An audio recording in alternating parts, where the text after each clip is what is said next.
The story begins in 1832 when Dr. Louis Lalaurie and his wife Delphine moved into the Creole mansion of the French Quarter at 1140 Royal Street. It was a beautiful home filled with trinkets and portraits from all around the world, and it became renowned for the raucous social affairs that took place there. As the legend goes, Delphine Lalaurie knew how to throw a party. She was considered one of the most intelligent and beautiful women in the whole of New Orleans, but this was only the side that she allowed others to see, because deep down beneath the surface was a cruel, cold-blooded and evil soul. She is alleged to have killed and tortured hundreds of slaves, only discovered after a terrible fire that swept through the house and revealed the horrors that she'd hidden in the attic. Truly a terrifying tale and reason for anyone to avoid the horrors of the Lerie House. Built between 1881 and 1883 by the famed architectural firm Cuddle and Richardson. Heard of them? Yeah, me neither. The Victorian stone house located at 4308 Franklin Boulevard of Cleveland, Ohio, was built for the prosperous German family headed by patriarch Hannes Tiedemann. It is mostly unassuming for the most part, but the house was stricken with a series of tragedies that gave it the notorious reputation it has today.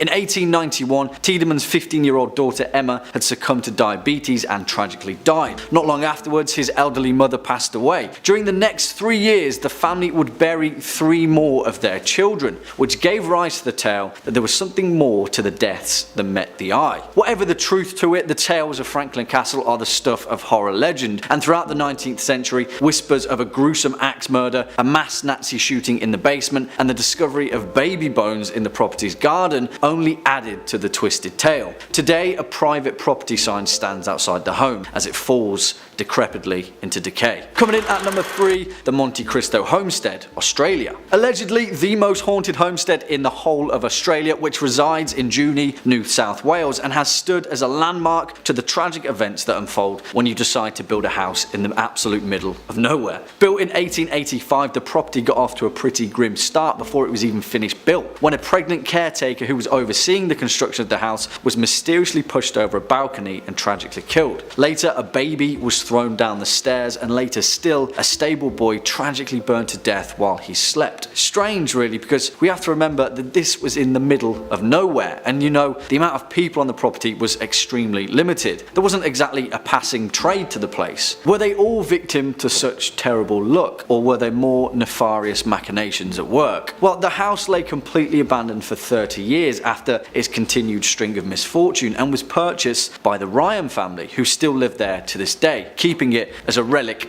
of the paranormal world. Spooky, eh? Swinging in at number 2, the Hellfire Club, Ireland. Because nothing says more haunted than the literal name, the Hellfire Club. In fact, Hellfire Club was the name of several exclusive clubs for high society aristocrats back in the 18th century, primarily in Britain and Ireland. It was kind of an old boys club, but was most definitely a satanic cult. Probably, don't quote me on that one. For us to say that this is a definitive location is a little bit of a mistruth, because in fact, there are multiple Hellfire clubs across the planet. The established and most notorious being the one built in London in 1764, but the one that makes this list is in Montpellier Hill near Dublin, which is, if the legend is true, built on the haunted ruin of an ancient Celtic hunting lodge. Built in 1725 by parliamentarian William Connolly, it served as Ireland's occult site of the Hellfire Club, and these days you can even take a guided torchlight tour around its cavernous ruins. Some people say that the site is still used for occult ritual, while others mark it down as pure pomp and ceremony, an old boys drinking club with a few theatrics, but I want to chance that one, would you? And finally, at our number 1 spot, the Myrtles Plantation, Louisiana. And, well, of course, the most haunted home in America has to make our number 1 spot. The Myrtles Homestead is a former plantation located in St. Francisville, Louisiana, and if the legends are true, then this place is an absolute hive of haunted paranormal activity. Built in 1796 by General David Bradford, first and foremost, the plantation house is rumoured to be built on top of an ancient Tunica Indian burial ground. That would be the first red flag, right? Well, on top of that, the house is supposedly the site of at least 10 historical murders, the majority of which still remain a mystery. The most renowned legend is that of a slave named Chloe, who was hanged after poisoning the owner at the time's daughters, Judge Clark Woodruff, who later went into a fit of rage and murderous intent. On hundreds of occasions, the ghost of Chloe has supposedly been spotted around the property, often taking the form of a little girl or a middle-aged woman covered in blood. Another of these alleged ghosts is that of William Winter, a very popular character at the plantation, who was mysteriously shot by a stranger. After being mortally wounded, he staggered inside the house as he tried to climb the stairs and tragically died on the 17th step. As the legend goes, in the dead of night, you can still hear his dying footsteps making their way up the staircase. Spooky stuff. Number 5. A Panzer. Something that's pretty recurring for strange artifacts people find on moving into an old house is memorabilia or relics from one of the many wars that has existed on this warlike people. Crates and trunks full of Civil War dollars, maybe an old uniform or old medals. It's either very boring or interesting stuff if you're a history buff. I actually have a relic or two from the Soviet army in my personal collection. Maybe I shouldn't say that on the internet. What do you think is the oddest relic you could find in a basement? Old battle plans, an old helmet maybe? Maybe an entire German tank from the Second World War? In 2015, authorities were called to the attention of an 84-year-old retiree living in Heikendorf because his neighbors were suspicious about the things they thought that they'd seen in his home, referring to paraphernalia from a certain group of troublesome nationalist socialists that YouTube doesn't like me talking about. Owning memorabilia from this infamous political party, we all know the one, can carry a criminal charge in some countries and is generally pretty frowned upon in most parts of the world, even if you're telling people you're just a big Wolfenstein fan. Well, if owning a hat with the logo on it is already close to illegal, imagine owning one of their weapons of war. There's actually significantly more laws restricting the ownership of World War II weaponry than you'd expect, surprisingly. There's no specific legalese for what to do if you happen to find a fully functional, nearly 80-year-old steel titan of rolling thunder and war in your neighbor's basement, though. Among the collection, is for lack of a better term, included torpedoes and multiple munitions and weapons. It took 9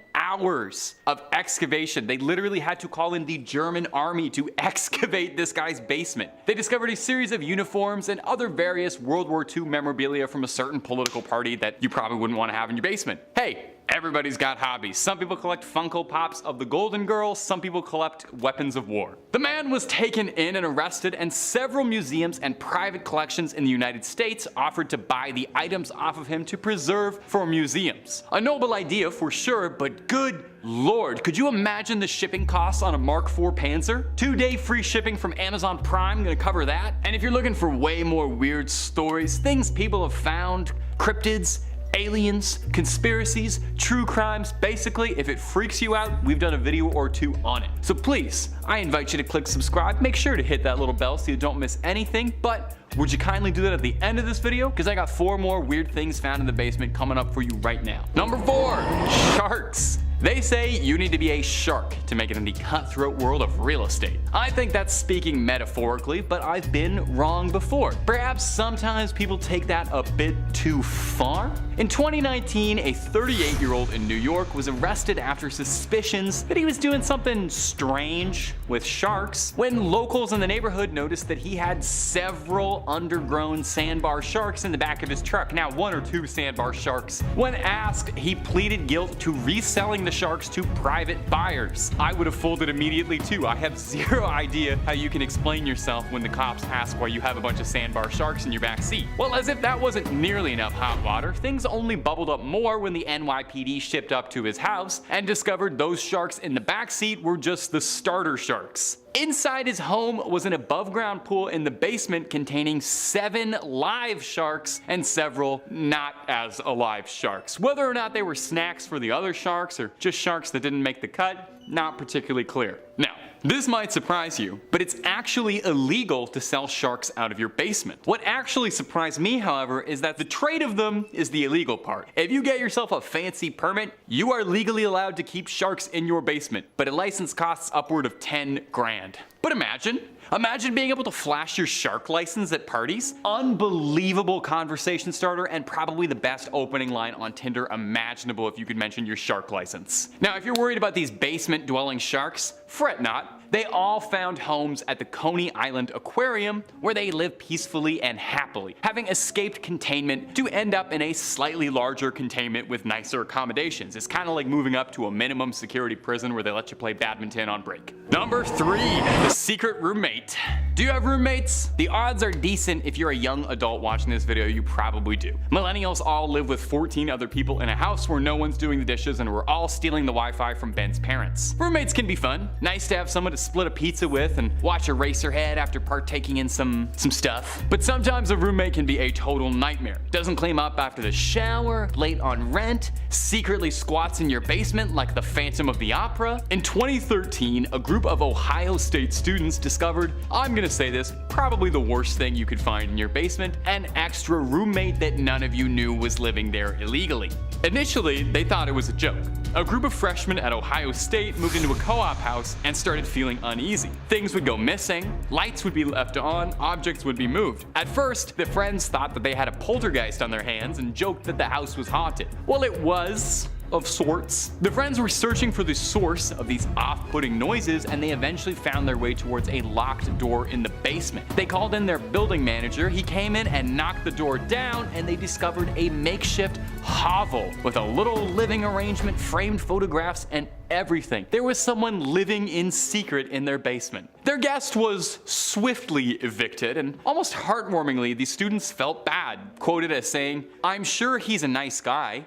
I feel bad he was evicted, he just wasn't supposed to be there." The scariest part of all of this is that the leasing company hadn't changed the locks in years, or asked for any keys back from any previous tenants, which was how their guest was able to get back in and sleep over for so long. Who knows how many other people could have had keys? It's a good thing it ended as benign as it did. Number 2, 1,200 skeletons. Some people have skeletons in their closet. Secrets better left unsaid and undiscovered. I'll never tell you what's in my closet. Some of us have significantly more skeletons in their closet than others, like famous founding father Benjamin Franklin, who had roughly 1,200 bones in his closet. Bizarrely. Philadelphia's second most beloved man after Frank Reynolds, Benjamin Franklin, lived in a modest home in London at 36 Craven Street. In 1776, Franklin would pack up and move out of Craven Street. There was like some new country that was getting made or something. I can't really remember the name. I don't feel like there's any records of it. I don't know if anyone knows about this. Comment if you know what that means. Well, some 200 years later in 1998, conservationists were repairing 36 Craven, looking to turn Franklin's old bachelor pad into a museum, but perhaps they should consider a haunted house attraction instead, because they discovered a meter-deep pit in a windowless room beneath the garden containing 1,200 bones. Forensic evidence suggested the bones were centuries old, lining up with when Franklin was alive. Was the founding father secretly doing Dexter Morgan stuff in his basement? He was a Freemason. Was he involved in terrifying rituals? And if Assassin's Creed 3 is to be believed as historically accurate, which I'm sure it is, he was involved with an ancient conspiracy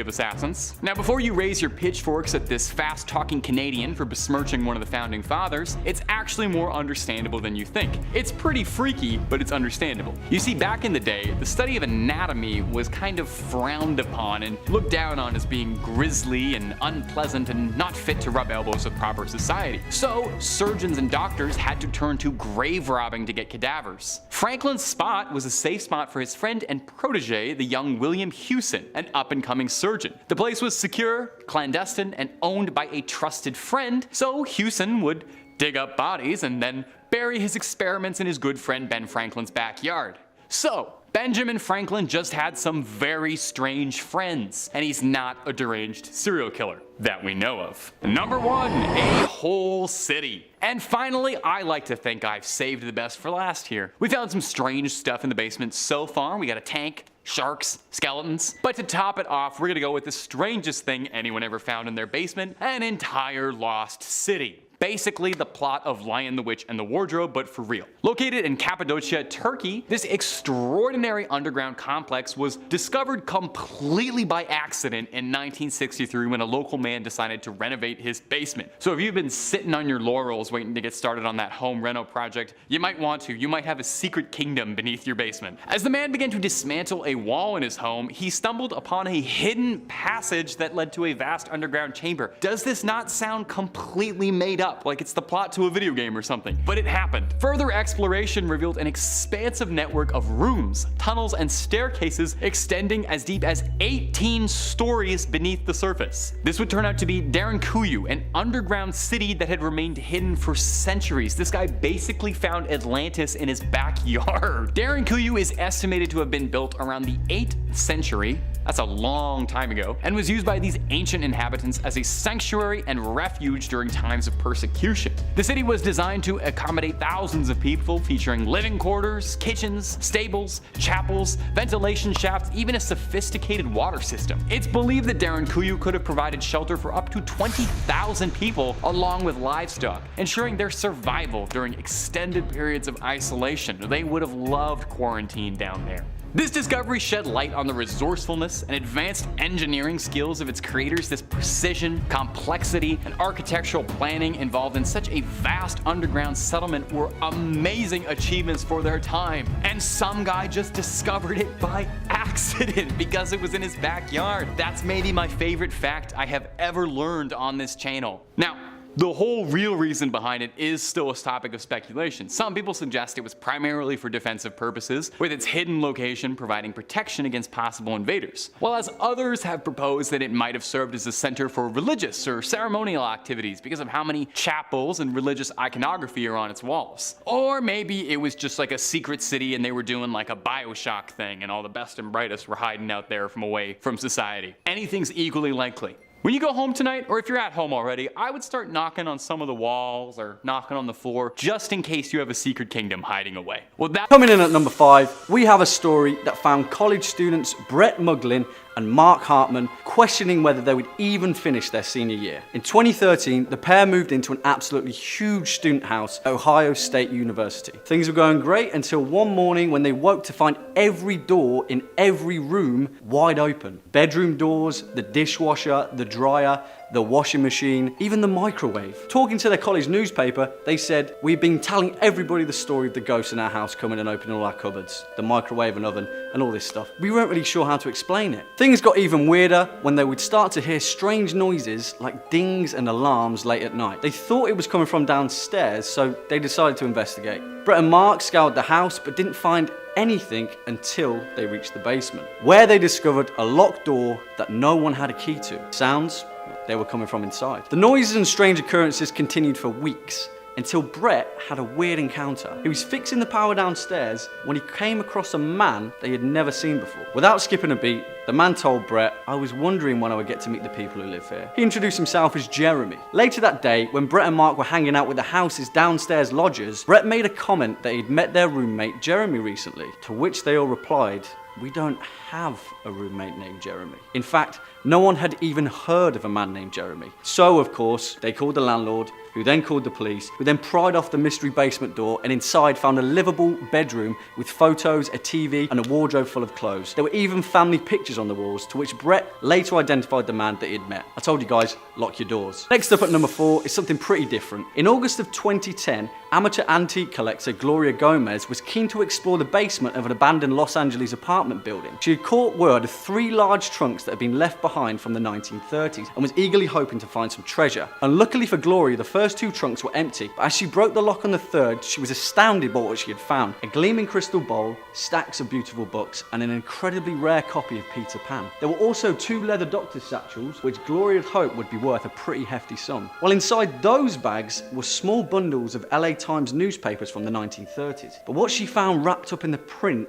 made her shrink back in horror. The bundles contained the mummified remains of 2 babies. Initially, not knowing if they were human, she feared that she had disturbed their spirits. Her friend had asked if they should bury them, but Gloria was adamant that they call the police. Police investigators estimated that the babies had passed away up to 8 decades ago. But as to how they had died, or why they were even there, remains a mystery to this day. Bringing it in at number 3, we've got another golden oldie with the bizarre story of Theodore Edward Conis. In September 1941, America was still in the grip of the Great Depression, and Theodore Edward Conis had fallen on hard times. He decided to visit his old friend Philip Peters in the hope that his fortune would take a turn for the better. When he arrived at Philip's place in Denver, Colorado, no one was home. Philip was out to see his wife in the hospital, who was out with a broken hip. So, ever the opportunist, Theodore let himself in. Now, Teddy was a pretty small man, and he had managed to slip through a tiny door that led to a cozy little room inside the house. Facing a harsh winter, he figured it was probably best just to stay put. Now, this is where things get a little bit out of hand. Instead of just coming clean and letting Philip know that he'd snuck in while he was out, Theodore remained hidden and lived in the tiny room for weeks. Whenever Philip would leave his house, he'd sneak out, help himself to food, and use the bathroom. This lasted until October 17th,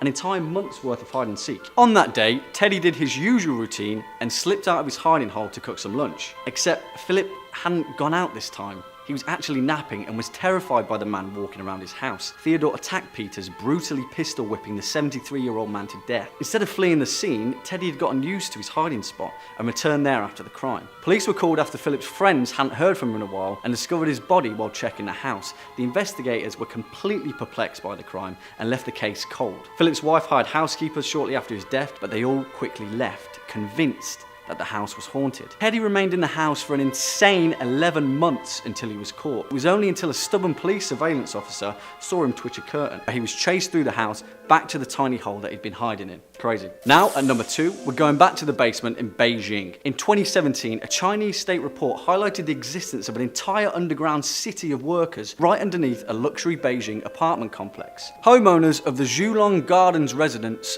first became suspicious when they'd started to notice more and more unfamiliar faces in the apartment's lobby. After notifying officials, an investigation led to the discovery of a warren of hidden rooms starting at the building's basement. The underground space had been subdivided into separate workers' dorms, kitchens, and even a smoking room. The space was incredibly cramped and a stark contrast to the luxurious Zhulong Gardens above. The inhabitants of the warren were migrant workers who had risked an unsafe living environment just to earn a wage. Sadly enough, similar stories have been increasingly common, with Beijing reported to have the least affordable rental housing in the world. Finally, coming in at number 1, we have the story of Davis Wallman, an employee of Seattle's Como News. Well, he heard rustling in the upper levels of his Washington home. When he tried the door, he found it locked, which was odd considering that it was, his house. In the unusual position of knocking on a door in his own home, it took a while before he heard a voice reply, "Jimmy, is that you, Jimmy?" He heard more rustling as well as odd noises making their way closer and closer to him. Before he knew it, the door had swung open and Davis was confronted by the face of a strange, dark-haired woman, a complete stranger in his own home. Davis asked the woman who the heck she was and why she was in his house, but the woman insisted, "This is my house. I live here. Jimmy said I could live here." While sneakily calling 911, Davis tried to keep the woman distracted until police could arrive. Unfortunately, they took almost 20 minutes to get there, and the strange, dark-haired woman had disappeared. Davis says he has no idea how the woman had entered his house. Nothing was stolen, and there was very little out of place. Police are still investigating the case. And Davis has since changed all of the locks on his doors. Good job, Davis. Kicking off at number 5, a cemetery. Yep, you heard that correctly. Now, the trope of a home being built atop a burial ground or a pagan sacrificial site is commonly prevalent in horror literature and cinema, mainly lending itself to the rapid expansion of the modern era and the ignorance of ancient history. In cinema, we've got Pet Sematary, Amityville Horror, and Poltergeist, as well as many more, but as I say time and time again, sometimes truth is stranger than fiction. That's exactly what happened in 2003 when Wisconsin woman Helen Wasensau found a child's skull after attempting to repair the foundations of her basement. Initially, she thought it was evidence of an unsolved murder, but when surveyors later found a literal cemetery spanning beneath her basement, things got a little weird. It turned out that the skull belonged to a male that was buried in 1840, and there were countless disturbed graves just sitting and waiting patiently beneath Helen's basement. The good news though is that she'd lived there for 20 years and hadn't yet been possessed by a poltergeist, so she must have been doing something right. Next up at number 4, a nest of snakes. We're going back to the USA again, a small town in Idaho where couple Ben and Amber Sessions had recently purchased what they believed to be their dream home. Yeah, be careful what you wish for. Soon after moving into the house, husband Ben started finding snakes in the yard. At first it was a few, not too big of a deal, right? This is rural Idaho. But then Ben found over 40 snakes slithering in his yard in a single day. He literally had to shovel them out by the bucket load. Then things took a turn for the worst and the couple started hearing rustling in the walls.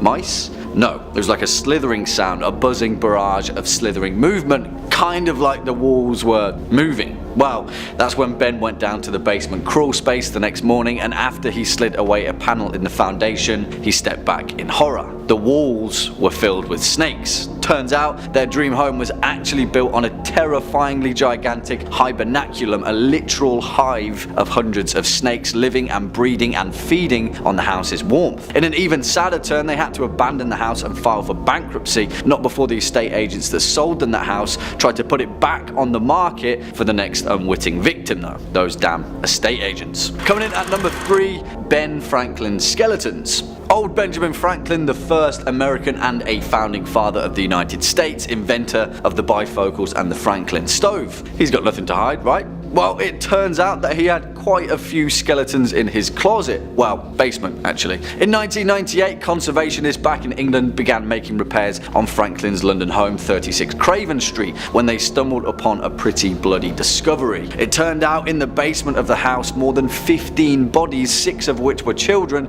were buried in a secret windowless room. However, although I'm not entirely convinced, it's widely considered that Ben Franklin wasn't harboring evidence of some horrific homicide, but may have actually been covering for his friend William Hewson, Franklin's friend and academic protege that was running an anatomy school at the time. In the 18th century, human dissection for scientific purposes was still ethically frowned upon, and students had to acquire cadavers illegally. This included paying grave robbers to dig up remains of the newly deceased. So Ben Franklin was just being a good friend, right? Either that or he was a sadistic mass murderer. Next up at number 2, mummified children. Yeah, you're going to be seeing a pattern with our next 2 points. Pretty morbid stuff. Back in 2010, 2 women, Gloria Gomez and Yiming Jing, found 3 large trunks in the basement of the once Grand Glen Donald apartment in Los Angeles. After opening them, they found what appeared to be a hoard of antique treasure, a gleaming crystal bowl, stacks of beautiful books, including an original copy of Peter Pan, and 2 leather doctor's satchels. Thinking they were worth a hell of a lot of money, they started digging deeper, but when they found a small bundle of newspapers in the satchels, they shrank back in horror at what was wrapped inside them: the mummified remains of 2 babies. It turned out that the trunk was owned by a Scottish-born nurse by the name of Janet Mann Barry, a strange coincidence as the same initials of the author of Peter Pan. The possibility of her being related to the author was explored, but detectives found no such connection. Through DNA evidence, detectives found that the corpses were the children of the nurse, and although the case is closed, the explanation for the baby's death will likely never be discovered. And finally, our number 1 point, a mummified corpse. See? I told you we were sticking to a theme. Imagine exploring your newly purchased house, making your way to the lower levels, and then discovering a literal mummified corpse sat on a chair staring at you. Well, that's exactly what happened to Jorge Giro, who'd purchased a home in the seaside town of Roses, Spain. It turned out that the previous owner had mysteriously disappeared, but that actually meant she'd passed away peacefully, but no one had checked on her. I mean, it's actually insane that no one had checked the house before selling it at auction, and this is where it gets even crazier. No one knows how long the corpse had sat there, but the mortgage payments to the house had ceased 6 years prior. 6 years just sat there mummifying in the salty sea air, serendipitously waiting for Jorge to discover her. Wow, let's hope there were no curses involved. Coming in at number 5, we've got the cellar from the cabin in the woods. The hidden room to end all hidden rooms, this one holds a lot of dangerous secrets that have no business in the light of day. In fact, the initial secret room hidden beneath the floorboards of the cabin is only the beginning. It leads to more rooms, cells, and monsters. Fascinating, right? The Cabin in the Woods is a masterwork in trope usage, filling the screen with beasts, killers, and ghosts, paying homage to horror's rich cinematic history. The protagonists are all slotted into archetypal roles, only to break the mold in interesting ways, and the way they act is influenced by the space they inhabit. So the discovery of a hidden room shouldn't come as too much of a surprise, considering the circumstances. After a wild night of being involuntarily drugged without their knowledge, the pals discover a passage into the cellar, and in classic horror movie fashion, descend into the depths to see what's up. Beneath the cabin is a veritable treasure trove of cursed objects, although the unfortunate victims would have no way to know that they carried dark energy. Well, no way plot-wise anyway. Most would be able to tell these items were a no-go just by looking at them. An age-weathered wedding dress, veil and all. A puzzle sphere worthy of an alternate universe Cenobite. An ancient amulet likely to call upon a beast with a terrible curse. A conch shell, guaranteed to bring about the oft-referenced merman. And of course, the Bruckner girl's diary, filled with incantations that will wake the dead. If I discovered such a room beneath the place I rented, I'd make sure to vacate ASAP. I'm leaving a bad review on Airbnb too. What's worse, your host spying on you and charging extra for cleanup fees, or them leaving you at the mercy of any number of paranormal entities hidden in their musty cellar? It's hard to give a definitive answer to that question. The general array of dangerous items and the implication that there are many more we didn't get to see makes this hidden room one of the scariest out there. You gotta wonder how many people didn't even make it out after selecting their object. Coming in at number 4, we've got the Dream Door from Channel Zero. If you haven't already, do yourself a favor and watch the entirety of this tragically cancelled television program. Channel Zero is the best thing to happen to horror TV in a long time and was cut short unfortunately early. Rest in peace, sweet baby angel. Thankfully, the showrunner, Nick Antosca, has gone on to make a feature flick that will be releasing soon after many pandemic delays, so keep an eye out for Antlers. Getting back to the matter at hand though, let's talk about the Dream Door. Sounds pleasant enough, conjuring images of floating and sleeping. However, the Dream Door unleashes a force into the world that nobody should ever have to deal with. Every season of Channel Zero is based upon a creepypasta story, whether it's the first season's Candle Cove or the use of the No End House in season 2. This means that the Dream Door is also based upon an online tale. Titled I Found a Hidden Door in My Cellar and I Think I've Made a Big Mistake, it chronicles the discovery of a hidden door behind some old wallpaper in someone's cellar. Curiosity, as always, kills the cat, and the man decides to pop the door open, revealing a long staircase down below the house that doesn't make any architectural sense. There's also a man, dapper, in a black suit and brimmed hat, waiting down there, facing another door. He moves unnaturally, as if he's learning to walk in real time, and then he runs full speed backwards towards the poor man investigating his cellar.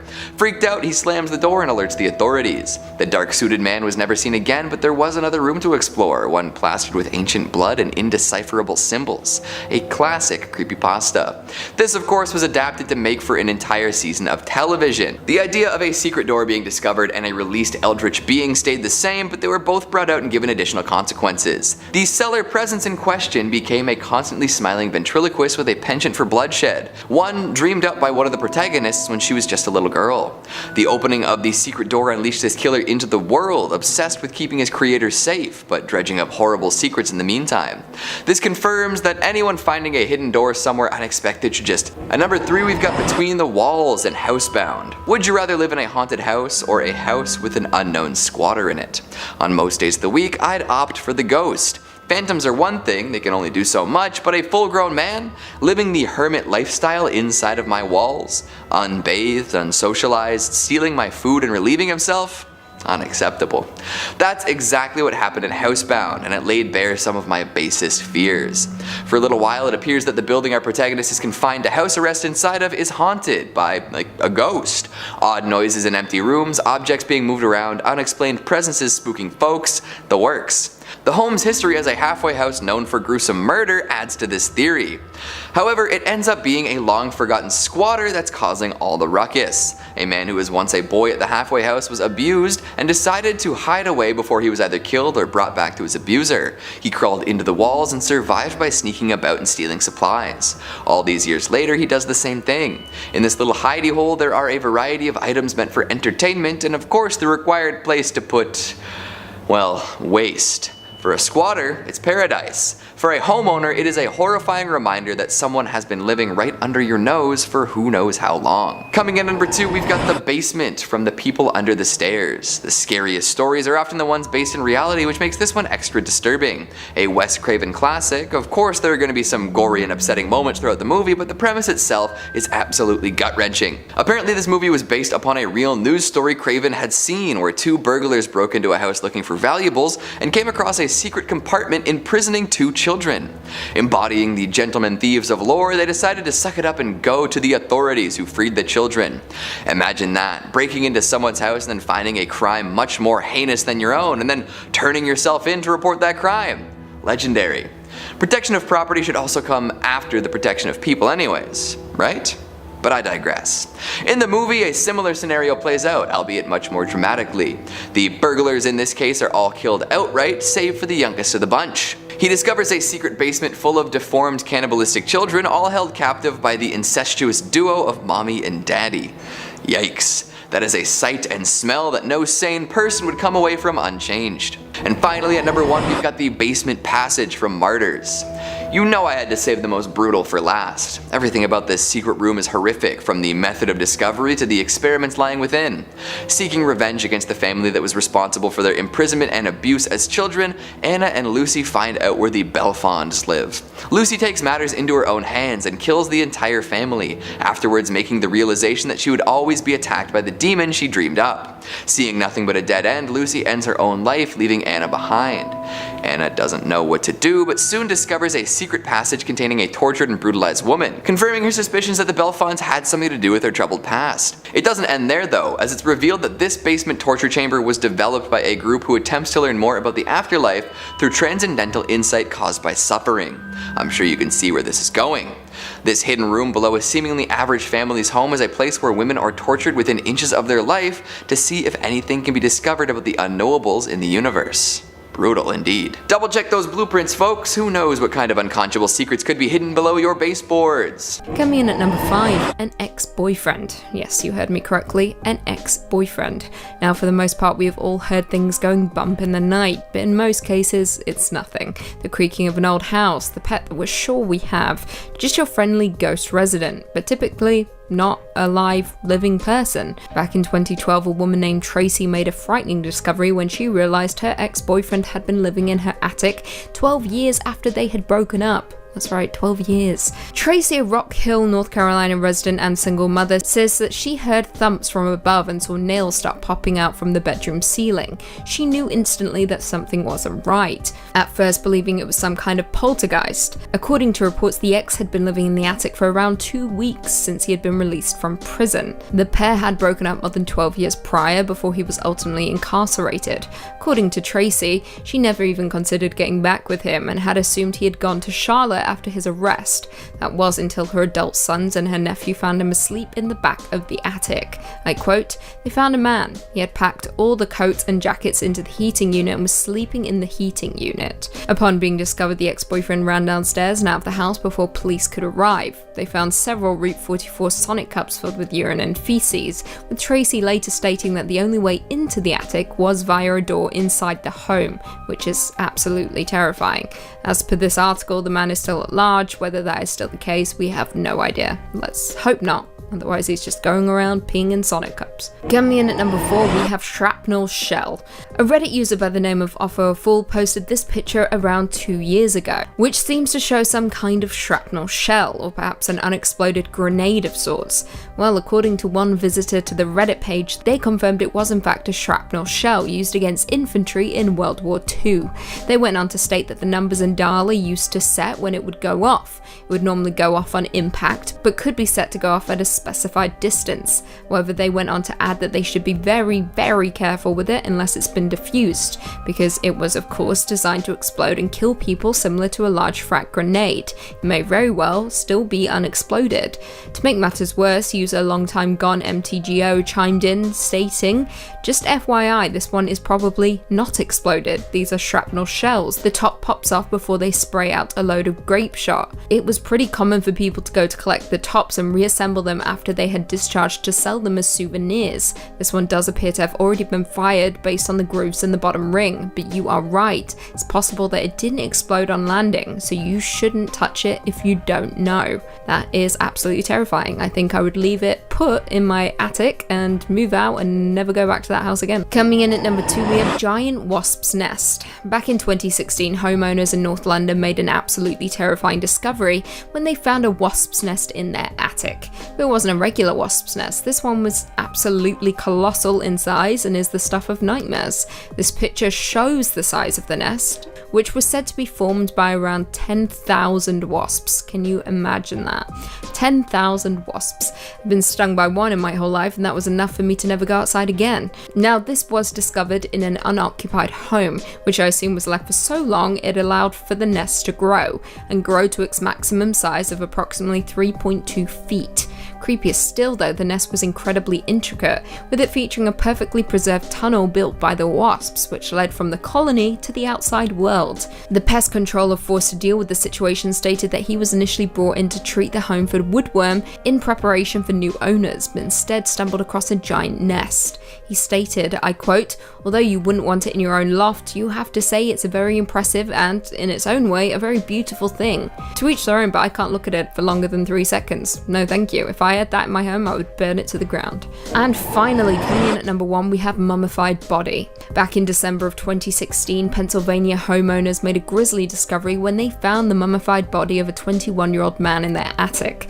The man had supposedly gone missing 2 years prior to the discovery. The coroner said the death was likely a suicide, however the family disagreed, stating, "I don't believe any of this stuff, I want answers." According to reports, the man named DeQuain Rogers was last seen in the same house where he was found, which is also where he lived. He was reported missing on November 4, 2014.